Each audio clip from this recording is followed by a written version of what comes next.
that down, let's move on to this, shall we? You guys will remember back when Hulu was created, it was kind of this,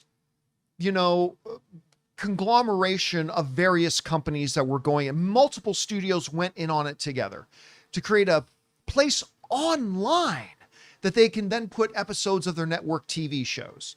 And it was grand. Now, a few years ago, Disney kind of consolidated power with one holdout, Comcast, NBCUniversal. They still owned 1/3 of it. Now, Disney, at this time, took over controlling interest of Hulu. They owned 66% or whatever it was. So they owned the controlling interest. They could manage it and control it. But Comcast still owned about 1/3. About 2 years ago then, Comcast and Disney made a deal where Disney would buy out Comcast, their remaining third, but it had to go to mediation to determine how much that was going to be worth. Well, it's come in now, and I'm sure Comcast isn't happy today because the dollar figure that Disney's had to pay them out is about $4.5 billion less than they were expecting and hoping for. This comes from the folks at Variety. In December of 2023, in an initial payment towards the Hulu buyout, Disney agreed to pay $8.61 billion to Comcast. That represented 1/3 of the $27.5 billion guaranteed floor value for Hulu that was set when the companies entered in their agreement in 2019. The two sides last year entered into arbitration to determine the final price tag. Now, that number has been calculated. Pursuant to the contractual appraisal process that was completed on June 9th, 2025, an additional $438.7 million is payable by Disney. Comcast sought an additional $5 billion payout by Disney. So, in going into the last round about what the actual final price tag would be, Comcast was looking to get $5 billion more, and they ended up through the court and arbitration getting 20% of that. No, 10% of that. Less than 10% of that, getting $438.7 million. Not a great day for them, but Rob, it didn't say in the article, but I wonder if Comcast was looking at a value appraisal of Hulu now that it's a part of Disney Plus and now that it's all kind of been merged in. Whereas I'm just guessing that the arbitrator said, nah, man, you bought it when it wasn't that. You got to pay for what the fair value was at that. Yes. Therefore, you're getting another, hey, nothing to sneeze at, $438 million. Great, but a little bit less than the $5 billion they were wanting. Rob, what did you think about the results of the arbitration? How are you feeling today if you're Comcast? And here's another thing. How do you think we as television viewers are going to see changes now to Hulu? Was Disney being held back from doing some things because there was still an ownership question? I don't know. How do you see this? No, I think they were. It was ownership. Look, possession's not intense in the law, right? I think, and again, you go into arbitration, it's always a crapshoot, especially if it's a binding arbitration. You never know exactly how it's going to come out. I was in an arbitration once. I thought it was a slam dunk. It turned out it wasn't. And you, like you said, like you pointed out, the value of things change over time. And what something is worth today might not be the case tomorrow. And I think this arbitration, while, Comcast is probably not happy, it sounds to me like it was, look, I'd like $5 billion too.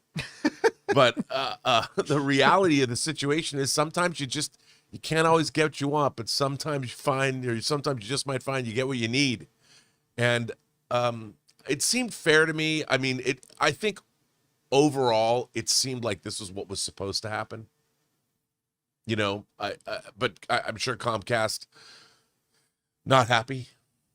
Now, what do you think is going to happen here? Like, obviously, Disney's made a lot of moves with Hulu. They've been putting them in packages with Disney Plus. They put them in packages now with ESPN. They've got it in a package with HBO Max. Do you think there are some things that maybe Disney had been held back from doing because there was still that 1/3 ownership question that now that they can move forward with? I think probably. I mean, look, we just see an example of the Predator animated film, Killer of Killers. Right. Hulu's now become an outlet for, say, 20th Century Studios, which is another subsidiary now of Disney, to put things out, you know, and now they're using IP that they own, and they're using Hulu as another extension of their own theatrical and Disney Plus platforms to exploit their IP. And with part ownership with someone else, maybe they didn't have as much incentive to do that.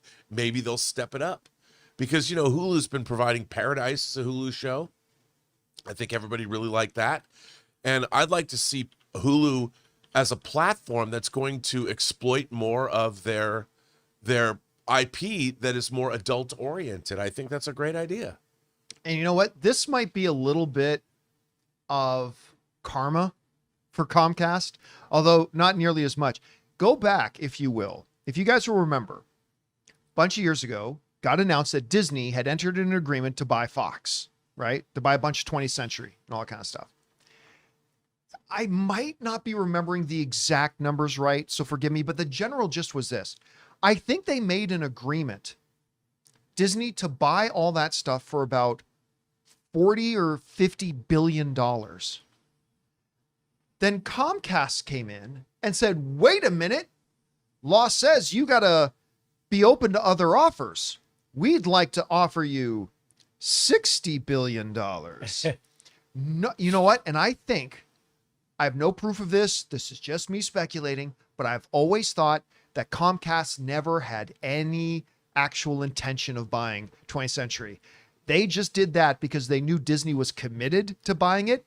And at the end of the day, I think Disney ended up paying like 71 billion dollars.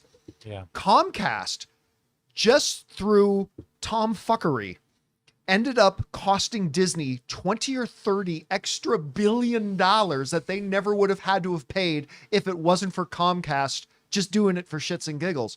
And so I wonder if this might, you know, be a little bit of karma. I felt like that too. It wouldn't surprise me at all. They still come out on top, though. I mean, so good for them.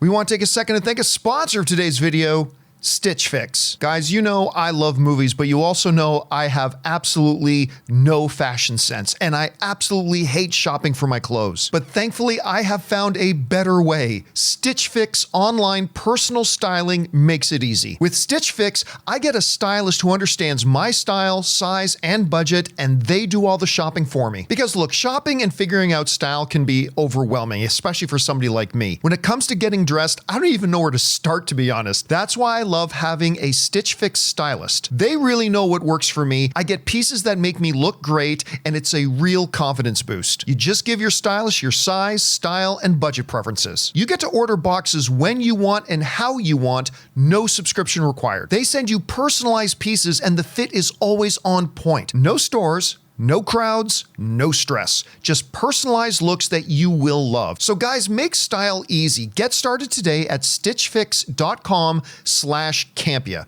That's stitchfix.com/Campea. Anyway, guys, question is for you. What do you think about this? Hulu is now finally completely owned by Disney. They only had to pay an additional $400+ million, money that I'll never see in my lifetime, instead of the $5 billion that Comcast wanted. Whatever you think about that, jump down to the comment section below and let us know your thoughts. Hey guys, thanks so much for watching this video. Make sure you like the video, leave a comment, and subscribe to our channel. And don't forget, we have a daily podcast called the John Campea Show podcast, available on Apple Podcasts, Spotify, or your favorite podcasting app of choice. Go and subscribe to it today so it'll be there when you need it.